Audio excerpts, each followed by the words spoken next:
김연아 선수가 어렸을 때 이제 저희 동네에서 살았었는데 이제 일담을 이렇게 듣게 되는데요. 그래서 김연아 선수의 어머니가 피겨스케이트 코치하고 또 감정이 좀 안 좋은 때가 있었답니다. 그래서 피겨스케이트를 감추게 되고 이렇게 해서 그 어머님이 바이올린도 시켜보고 그다음에 뭐 무용도 유사한 몸 동작을 하니까 유사한 무용도 시켜봤는데 다 소용없더랍니다. 그리고 뭐 심지어는 안녕하십니까. 오늘은 좀 색다른 주제를 가지고 여러분하고 대화를 나눠볼까 합니다. 스카이니 뭐니 다 필요 없고 이 5가지만 잘하면 무조건 성공합니다. 진짜 제가 보장합니다. 진짜 제가 보장합니다. 첫째, 인사를 밥 먹듯 하시는 분들이 결국은 성공을 하더군요. 남들은 뭐 매일 돈 소비하고 물건 소비하는데 그 사람은 상대가 누구가 됐든 가리지 않고 인사 잘하고 참 웃음 미소로 이제 소비를 많이 하더라고요.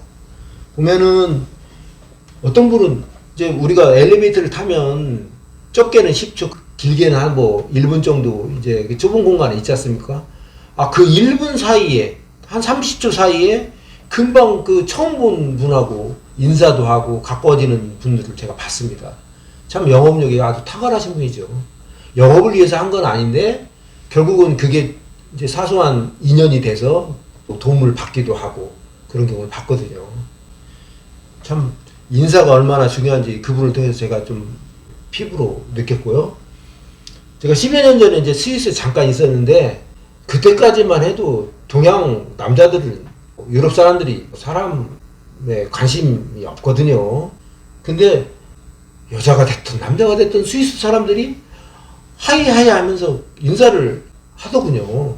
지금 10여 년이 지났는데도 그 느낌과 좋았던 감정이 아직도 기억에 남거든요. 그만큼 강렬했다는 얘기죠. 그래서 인사가 얼마나 중요한지 그때 새삼 깨달았고요. 사람 서로 첫인상이 3초면 결정난다고 하지 않습니까? 그만큼 이제 첫인상의 인사가 굉장히 중요한 것 같습니다. 그래서 영업비나 광고비 안 되는 아마 최고의 전략이 아닌가 하는 생각이 듭니다.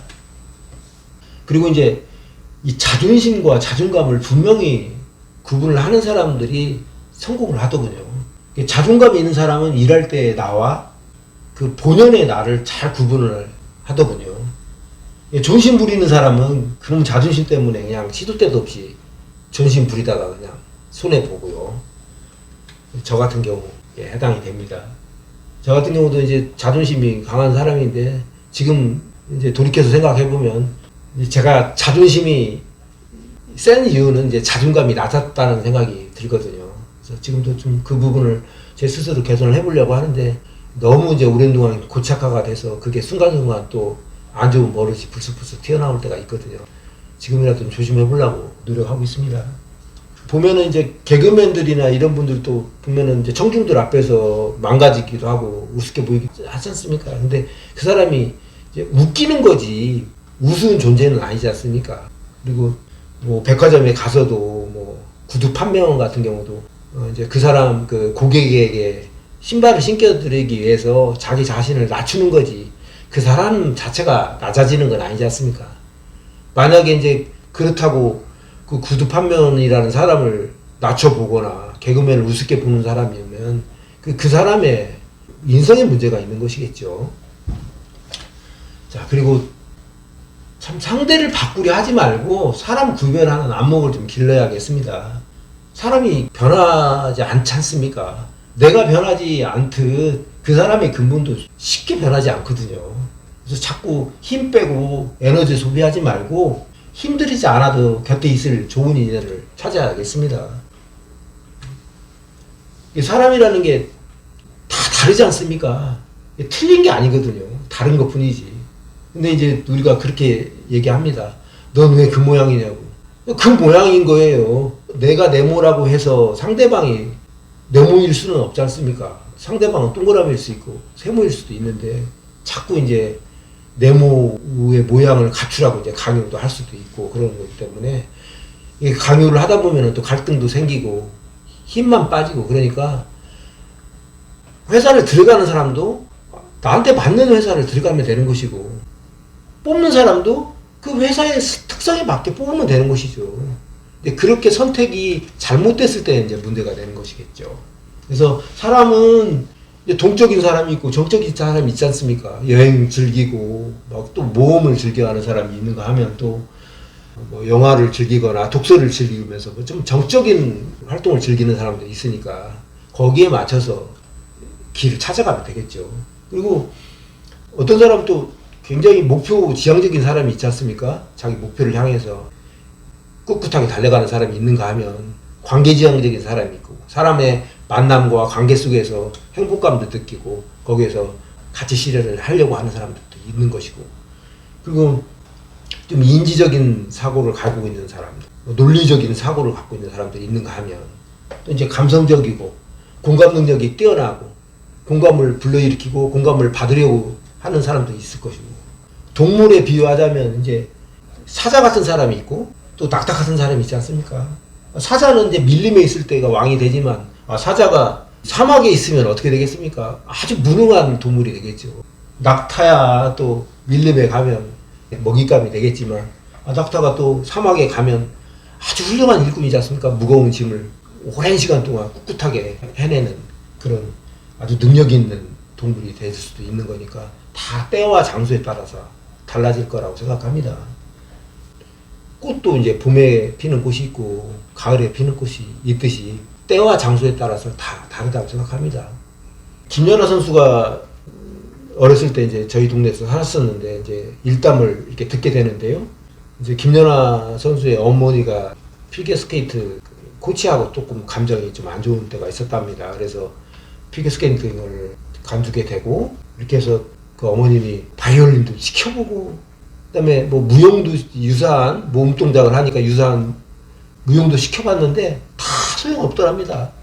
그리고 뭐 심지어는 스피드 스케이팅까지 시켜봤는데도 다 소용없고 그래서 어쩔 수 없이 김연아 어머님이 이제 코치님을 만나 뵙고 이제 화해하고 다시 피겨스케이팅을 시작했는데 다른 친구들은 뭐 30분 길게 해봐야 1시간을 못 견디는데 김연아 선수는 5시간, 10시간을 스케이팅장에 있어도 다 견뎌내더랍니다.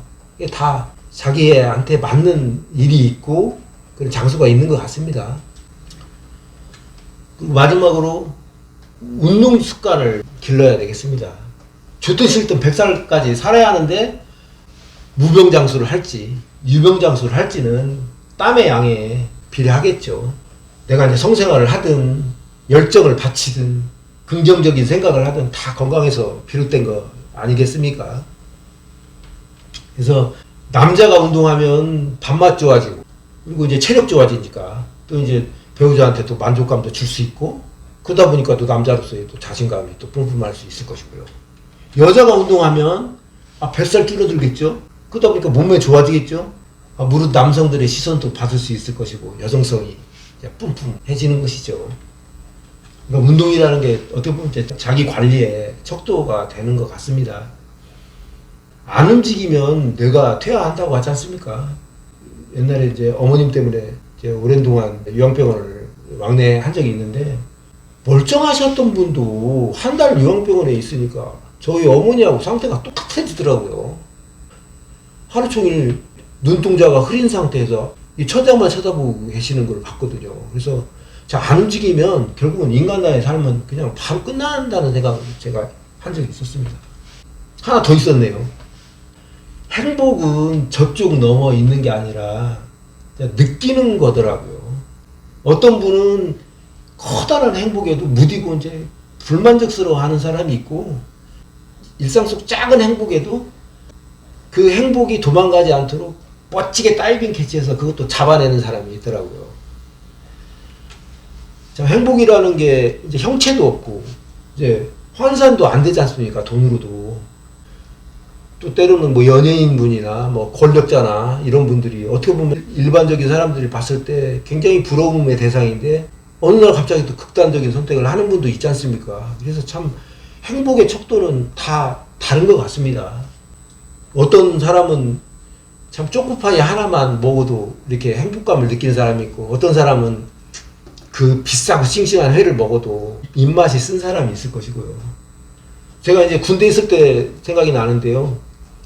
이 고참이 머리를 박으라고 합니다. 군대 용어는 이제 대가리 박으라고 하는데, 다른 사람들은 다 이제 한쪽 다리를 들으라고 해요. 그러면 머리를 박은 상태에서 두 다리 중에 한쪽 다리를 들면 고통이 커지거든요. 근데 그 고참이 그 많은 사람들 중에 유일하게 저만 또 이상하게 다리를 다 붙이고 있으라고 하더라고요. 그러다 보니까 저는 좀 편했죠. 이상하게 그 순간 행복감이 느껴지더라고요. 다른 사람들에 비해서 덜 고통스러우니까 상대적인 행복감이 느껴지더라고요. 얼차례를 준 그 고참이 그렇게 고맙게 느껴지면서요. 그래서 이 행복도 어떻게 보면 상대성 원리가 작동되는 거 아닌가 싶습니다. 나보다 좀 우월한 사람하고 비교를 하게 되면 나는 또 좀 열등의식에 빠질 수 있고, 나보다 조금 부족한 사람하고 좀 비교를 하게 되면 내가 또 상대적으로 우월감이 느껴지고 행복감이 느껴질 수 있는 것이고, 그래서 어떤 환경이나 상황에 흔들리지 않으려면 생활 속에서 성찰하는 과정이 좀 필요할 것 같습니다. 그래서 그 행복 지수를 스스로 올려가고, 작은 행복도 내가 행복감을 느낄 수 있는 그런 삶을 살아가는 게 좋지 않을까 싶습니다. 자, 오늘 두서없이 이런 얘기를 나눠봤는데요. 다음에 또 다른 주제로 또 여러분 찾아뵙겠습니다. 감사합니다.